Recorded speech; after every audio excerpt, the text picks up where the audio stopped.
What's going on, guys? Before we get into this, I just want to say straight up, this video does talk about GTA 6 leaks that have been basically confirmed at this point.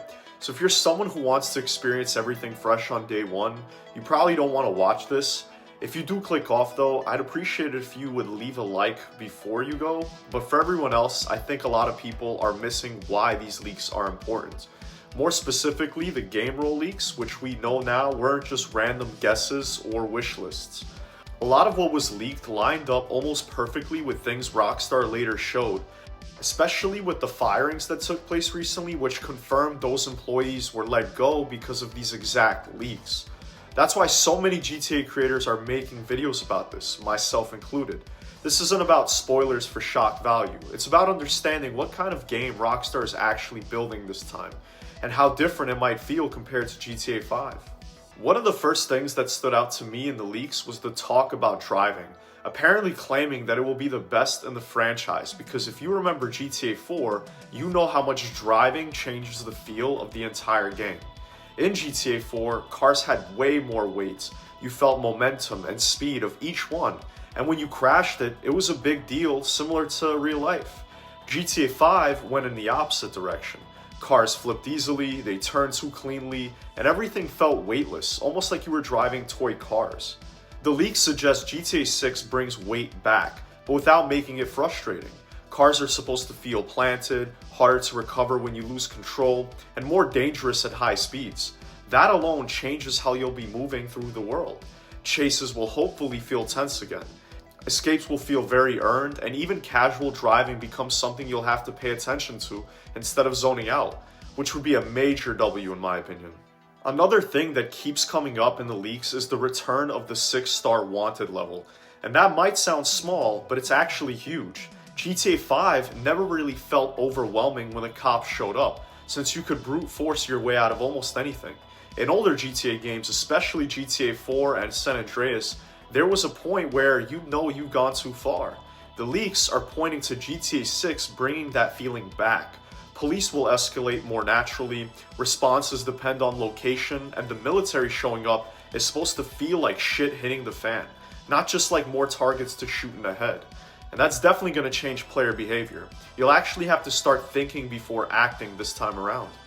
Now we gotta talk about one of the most important changes in my opinion. The leaks describe NPCs reacting to events in groups, not just individually. People will now run, record, warn others, and react differently depending on what's happening. That means the world won't instantly reset once you leave the area. In GTA 5, chaos and destruction was disposable and easily forgotten. In GTA 6, it sounds like actions will ripple outward and linger. If you cause a scene, it'll affect traffic, crowds, the police response, and even future encounters in those areas, similar to how you had separate bounties in different regions in RDR2. That lines up with Rockstar's patents around AI behavior and crowd systems. It's the difference between a backdrop and a living city. Once we experience that in GTA 6, other open world games will start to feel hollow. Another leak that keeps getting overlooked is how missions supposedly start and evolve. Instead of hard triggers and obvious markers, missions can begin based on proximity, timing, or player behavior. This feels like Rockstar is taking what they learned from Red Dead Redemption 2 and applying it to GTA. Missions aren't isolated bubbles anymore. They exist inside the world instead of pulling you out of it, and that alone makes the story feel more grounded, even if the events themselves are still very GTA. At first, I thought the dual protagonist thing was just Rockstar repeating GTA 5. But the leaks seem to paint a different picture. Lucia and Jason aren't just two characters you play. With the new relationship meter mentioned in the leaks, it now appears we will have an honor meter like in Red Dead, but for their bond. And I believe the strength of their relationship will actually affect dialogue, outcomes, and how situations play out. And that's much closer to Red Dead Redemption 2 than GTA 5. Since the emotional state of the characters will matter this time, how much they trust one another will also impact the game. Now your choices will feel less like branching paths and more like pressure that's just building naturally over the course of the story. It's gonna make the story feel personal instead of satirical. And GTA has always been funny, but this time it feels like Rockstar is going for a more grounded experience. People talk about the map size a lot, but I think it's the density that matters a lot more. A Luckily, the leaks suggest there will be over 700 interiors this time around, meaning that Leonida won't just be big, it's going to be packed with more enterable and vertical spaces, which will give more reasons to actually stop and explore. This might explain the long development cycle more than anything else. Rockstar working on far more than just building landmass. They're building tons of systems layered on top of each other. Every block will have activity and every area will be used. That's how I think Rockstar will make GTA 6 feel alive without relying on spectacle. Now, this is one of the more interesting ideas to me. Social media being an integral part of the game this time.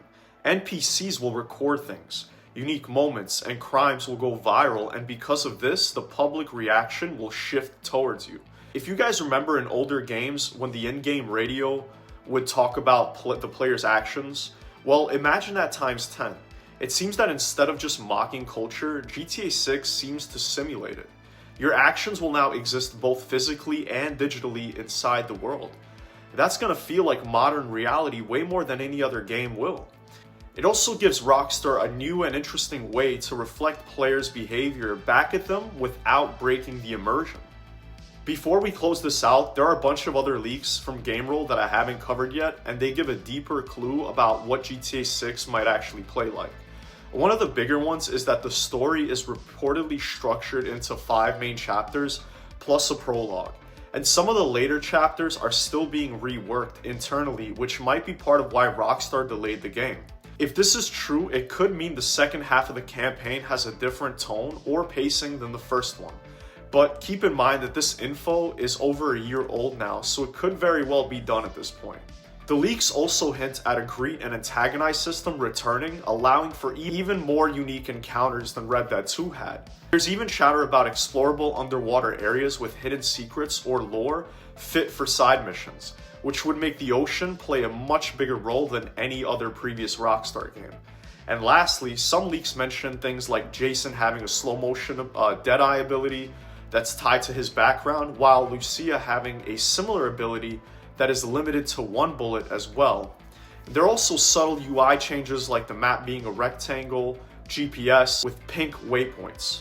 When you put all of this together, GTA 6 feels less like GTA 5 with better graphics and more like a correction to the entire series.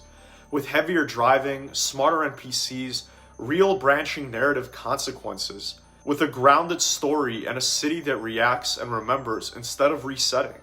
It feels like Rockstar is trying to merge the seriousness of GTA 4, the scale of GTA 5, and the realism of Red Dead Redemption 2 into one world. If they pull this off, GTA 6 isn't just going to be a successful open world game. It's going to make every open world game feel outdated overnight. But now I'm curious what you guys think. Do these leaks make you more excited or more cautious? Let me know in the comments down below. If you guys enjoy videos like this with a bit of a different approach to GTA 6 news, consider sticking around and subscribing. With that being said, I hope I'll see you guys in the next one.